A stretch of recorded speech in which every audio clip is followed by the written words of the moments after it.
let's drive. But what sold me on the rally the first year I came was actually the...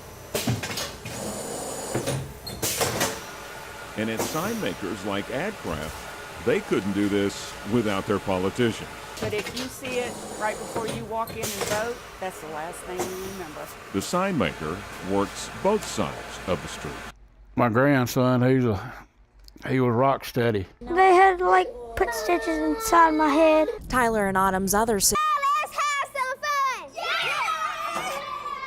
And the Museum of Discovery is the perfect place to observe, to dance, to move. Bink!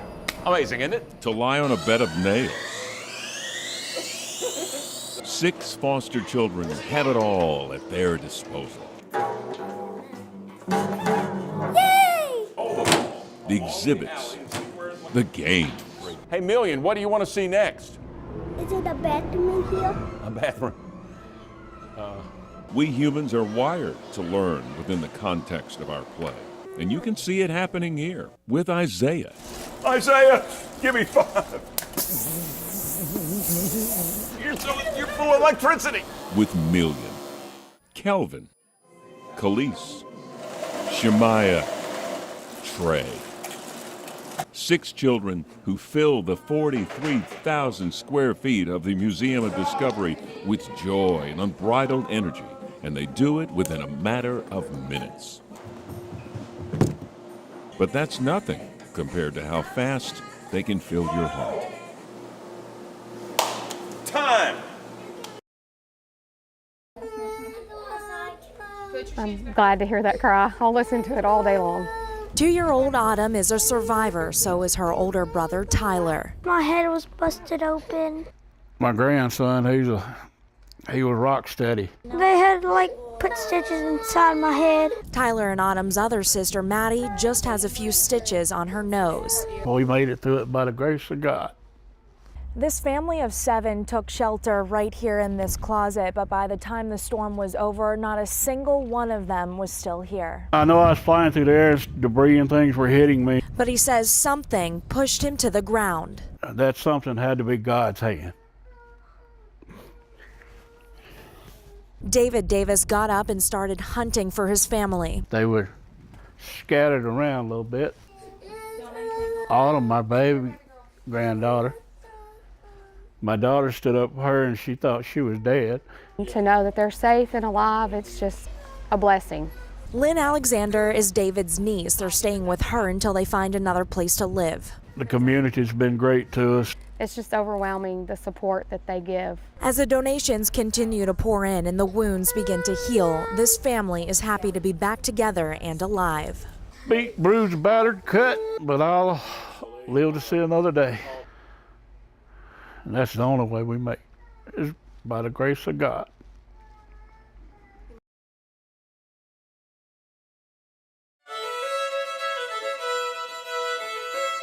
In an unassuming shop on 11th Street, Joe Joyner plays on his work and works on what he plays. I've never really imagined myself doing anything else. For Joyner, violin bow making is second nature, music his life. He's been creating the sweet sounds since he was 11. It was kind of like one of those moments where it was like a chorus of angels in my head. Joyner graduated from the Violin Making School of America in Utah before moving back to his hometown and opening Little Rock Violin Shop 8 years ago. I always kind of knew that I wanted to come back to Little Rock. I knew it was a town that was growing and there were lots of opportunities here. Combining old world techniques with a bit of new age technology, he patiently restores bows. You know, it's very meticulous work, so you just have to take your time. By his side, Wesley Rule. He's responsible for restoring and making the instruments. From start to finish, a violin can take him 2 to 3 months. That one time, that time that this instrument has never made a sound before, and then you string it up and you make noise and you play it, and it's this, I think it's the most gratifying thing I've ever done in my entire life. Between repairing instruments, selling new ones, and running their rental program, So we're right at the end of this rental period. business is booming. Customers range from professionals to kids just starting out. And Joyner is always thinking about renovations. It was kind of just a shell of a building when I got it. It was a carriage house built in the 1880s. These were the original doors to the front of the building. But even with all the work, Joyner makes time to fiddle. He plays the viola in the Arkansas Symphony Orchestra and is the president of the Chamber Music Society of Little Rock. For this master craftsman, it's a thin line between his vocation and his passion, bringing music to life so it's preserved for future generations. With Made in Arkansas, Ashley Blackstone, THV 11 News.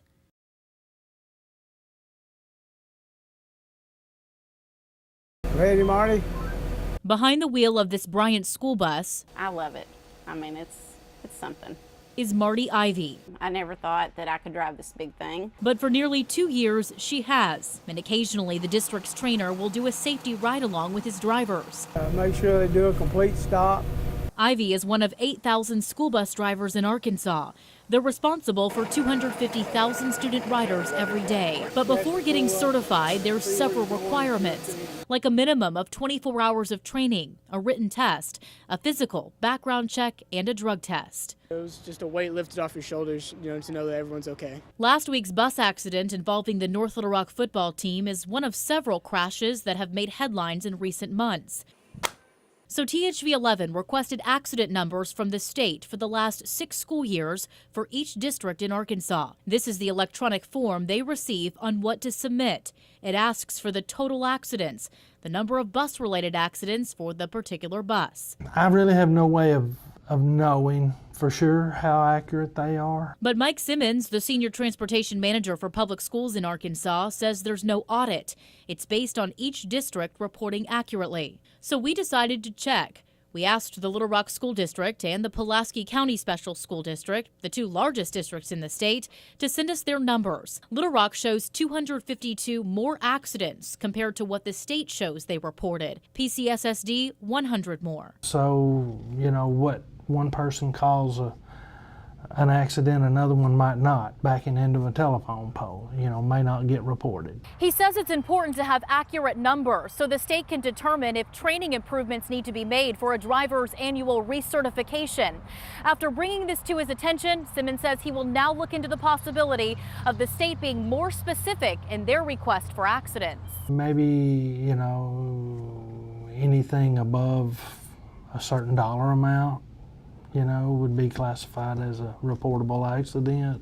Back in Bryant, I drive a bus quite often. Their transportation director, Tom Farmer, says because of the high level of responsibility and pre-employment requirements, there's always a demand for bus drivers in his district and across Arkansas. We hired 14 drivers this school year alone. It's the most we've ever hired in 25 years I've been here. As for Marty Ivy, so far she's accident-free and wants to encourage all parents to be educated about who's driving their child's school bus. So they can trust me with their kids. I just want them to know that they are in good hands. With THV 11 working for you, I'm Ashley Blackstone.